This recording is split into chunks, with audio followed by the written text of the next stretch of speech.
तो आज हम बनाने वाले हैं बहुत ही ज़्यादा टेस्टी फ्रूट केक, जिसे बनाना काफ़ी आसान है और बहुत ही सिंपल चीज़ों से घर में बनकर तैयार हो जाती है। आपको बेकरी वगैरह से लाने की कोई ज़रूरत नहीं है और इसमें बहुत सारे फ्रूट्स हैं, जिसकी वजह से ये थोड़ा सा हेल्दी भी है और सच में इसका टेस्ट ना काफ़ी ज़्यादा टेस्टी है। आप जिसे भी खिलाएंगे वो आपकी तारीफ़ करेंगे। तो चलिए बनाते हैं। तो इसके लिए हमें बोल में डालना है 1/4 कप के करीब तेल। आप यहाँ पे कोई स्ट्रॉन्ग फ्लेवर का तेल मत लीजिएगा, मैंने यहाँ पे रिफाइंड ऑयल का यूज किया। और 1/3 कप के करीब दही डाल देंगे, 1/2 कप के करीब पिसी हुई चीनी और 1/2 टेबल स्पून के करीब वनीला एसेंस डाल देंगे और इन सभी चीज़ों को अच्छी तरीके से मिक्स कर लेंगे।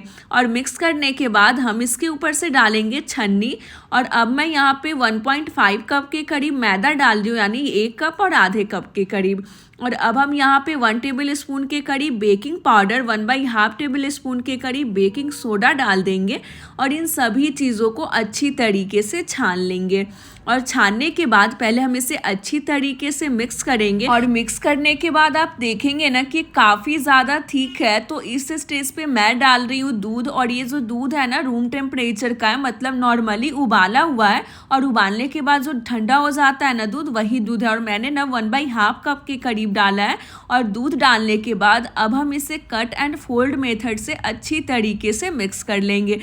तो बस अब हमारा बैटर तैयार हो गया है। तो अब हम एक बेकिंग टिन में ऑडी का इको बेक डाल देंगे और इसे साइड में रखेंगे। अब हम कढ़ाई में नमक डालेंगे और नमक को फैला देंगे और इसमें स्टैंड डाल देंगे और इसे ढककर गर्म होने के लिए छोड़ देते हैं। और अब हमने जो बैटर तैयार किया था ना, उसे बेकिंग टिन में ट्रांसफ़र कर लेंगे। अब हमारा कढ़ाई भी अच्छी तरीके से गर्म हो गया है। तो अब हम कढ़ाई में केक के टीन को डाल देंगे और इसे ढक कर लो टू मीडियम फ्लेम पे 40 to 45 मिनट्स के लिए बेक कर लेंगे। तब तक हम एक बोल में डालेंगे 1 कप के करीब एकदम चिल्ड व्हिपिंग क्रीम, जो कि पहले से ही मीठा होता है और ये आपको किसी भी केक वगैरह के शॉप पे मिल जाएगा। तो अब हम इसे बीटर की सहायता से अच्छी तरीके से स्टीफ पीक्स आने तक बीट कर लेंगे। अब मैं इस बोल को पलट भी रही हूँ तो ये क्रीम गिर नहीं रहा है, यानी अच्छी तरीके से ये बीट हो गया है। तो अब हम इस को फ्रीज में डाल देंगे। अब हम चलते हैं अपने केक की तरफ। तो केक अच्छी तरीके से बेक हो गया, हम कोई भी नुकीली चीज लगाकर चेक कर लेंगे। अब हम इस केक को ठंडा होने के लिए छोड़ देते हैं। और मैंने यहाँ पे जितने भी सीजनल फ्रूट्स होते हैं ना, जैसे कि संतरा, रेड वाला अंगूर, ग्रीन वाला अंगूर और सेब ले लिया और सभी को एकदम बारीक बारीक चॉप करके लिया है। तो अब हम पैन में 2 कप के करीब पानी और आधे कप के करीब चीनी डालेंगे। और जब चीनी मेल्ट हो जाएगा तो हमने जितने भी फ्रूट्स को कट करके रखे थे वो डाल देंगे। आप यहाँ पे अपने मनपसंद का कोई भी फ्रूट्स ऐड कर सकते हो।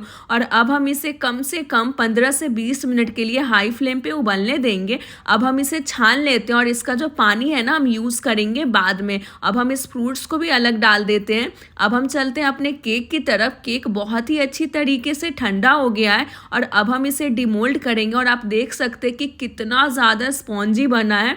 तो अब जो इसका ऊपर का लेयर्स है ना, वो हम थोड़ा सा कट करके हटा देंगे ताकि इक्वल हो जाए।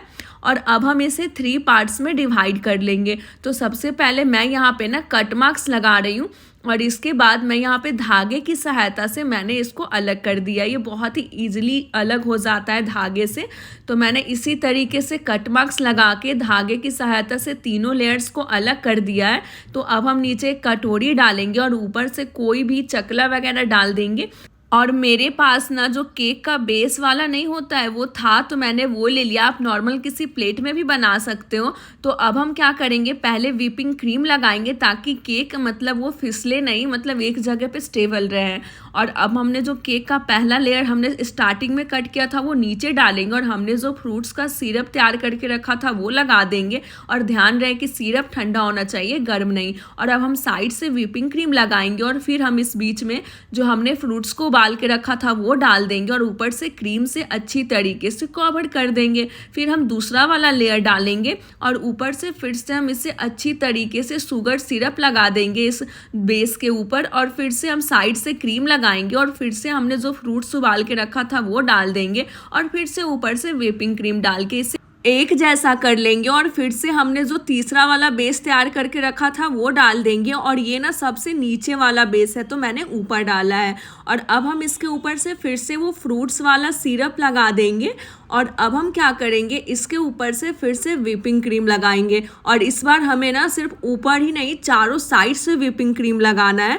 और चारों साइड से व्हिपिंग क्रीम लगाने के बाद अब हम इसे ना अच्छी तरीके से स्मूथ कर लेंगे, मतलब एक जैसा कर लेना। वैसे मेरे पास केक बनाने का उतनी सारी चीज़ें नहीं थी, बस थोड़ा बहुत ही मैंने रखा है, तो बस मैंने केक को ना अच्छी तरीके से एक जैसा कर लिया है, मतलब ये बहुत ही अच्छी तरीके से चिकना हो गया। इसकी फिनिशिंग ना उतनी अच्छी तो नहीं आ पाई है, लेकिन फिर भी मैंने अपने तरफ से ना पूरा कोशिश किया है कि अच्छी तरीके से ये फिनिशिंग इस पे आ जाए। और अब हम क्या करेंगे, व्हिपिंग क्रीम से ही ना अपने मनपसंद का कोई भी ना यहाँ पे फ्लावर्स या फिर आप जैसे भी चाहो वैसे डेकोरेट कर सकते हो। और मैंने ये फ्लावर्स ही बना लिए और अब मैंने यहाँ पे बादाम को ना एकदम पतले पतले शेप में कट करके रखा था, उसे हम केक के किनारे पे लगा लेंगे अच्छी तरीके से। और लगाने के बाद इसे चिकना कर लेंगे, मतलब नीचे जो भी चीज़ गिरी होती है ना उसे साफ कर लेना है। और अब मैं यहाँ पे फ्रेश कटे हुए फ्रूट्स डाल रही हूँ, जैसे कि ग्रीन वाला अंगूर, बारीक कटा हुआ संतरा, रेड वाला अंगूर, और मैंने यहाँ पे अनार भी डाल दिया है थोड़ा सा, और साइड साइड पे मैंने यहाँ पे चेरी लगा दिया है। और सच में ये केक काफ़ी ज़्यादा सुंदर दिख रहा था और मैंने इसे ना 15 मिनट के लिए फ्रीज किया है और इसके बाद ही मैंने इसे कट किया। और आपको कट करने से ही पता चल रहा है काफ़ी ज़्यादा स्पॉन्जी बना। और अब तो मैं आपको इसे निकाल कर दिखाती हूँ, ये देखिए बहुत ही अच्छा सा, मतलब आप इसे खाएंगे ना तो इसमें बहुत सारे फ्रूट्स के एकदम क्रंची टाइप का फ्लेवर आएगा, मतलब बहुत ज़्यादा टेस्टी लगता है। तो आप एक बार इसे ज़रूर से ट्राई कीजिएगा, आपको बहुत ज़्यादा पसंद आएगा। चलो बाय।